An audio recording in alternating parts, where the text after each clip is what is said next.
Well, I'd never heard of myeloma myself. I found out by chance.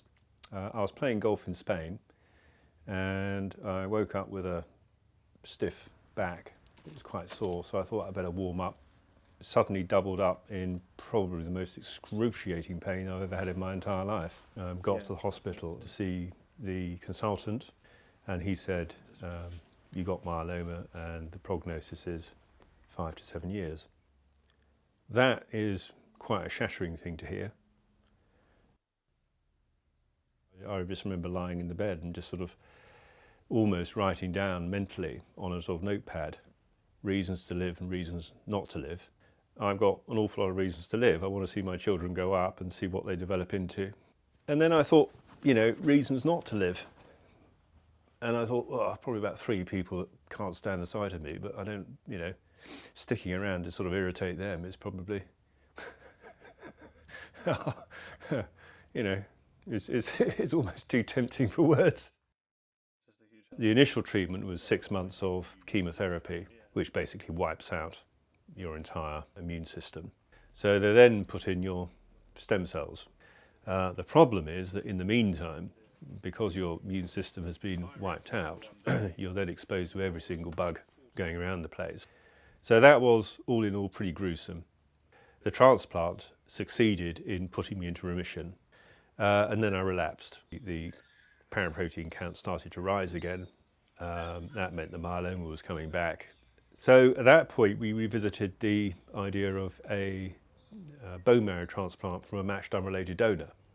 Came back a month later for my next consultation. He said they found a match.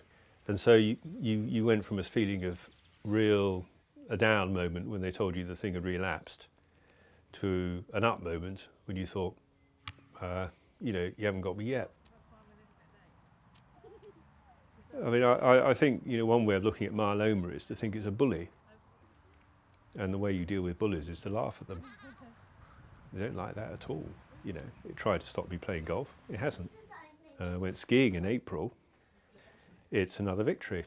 You've beaten it again.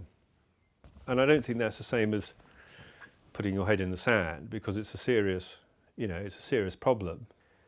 I think that if you think of reasons to live, you start to think of all the positives, and you don't start worrying about what might happen and what this disease might do to you. But I think all that was brought on by the fact that my sort of anger at it was thinking about all those things I wouldn't be able to do if it won. Like take my daughter up the aisle, see my son grow up. If you really boiled it down to one thing, I think family and friends is what really pulls you through. And I think underpinning all that is the fact that I just have a very happy and loving home environment, and I just sort of immerse myself in it and sort of let it wash over me. It's a wonderful feeling. The way that has worked for me is to almost set myself a goal of not only coming back to my life which I had before, but actually doing more.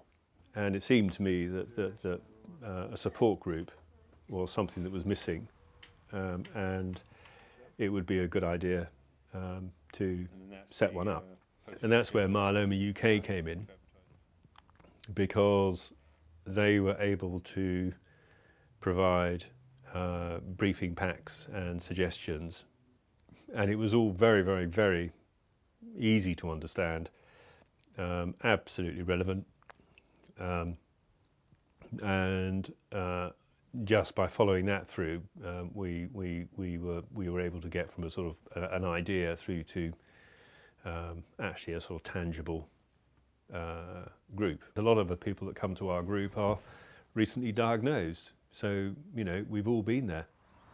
I just want them to know that as a sort of fellow sufferer, they're not on their own. In our group, we have a lady who is 13 years post-diagnosis. I went to another group in Southampton, and there was somebody down there who was 18 years post-diagnosis. And so what I would say to anybody who's newly diagnosed is, first of all, don't, whatever you do, give up. The final thing is, think about it. in terms of forming a strategy about how you're going to deal with it. And if you can develop something that works for you, go for it, because it might sound like a death sentence, but it most certainly isn't.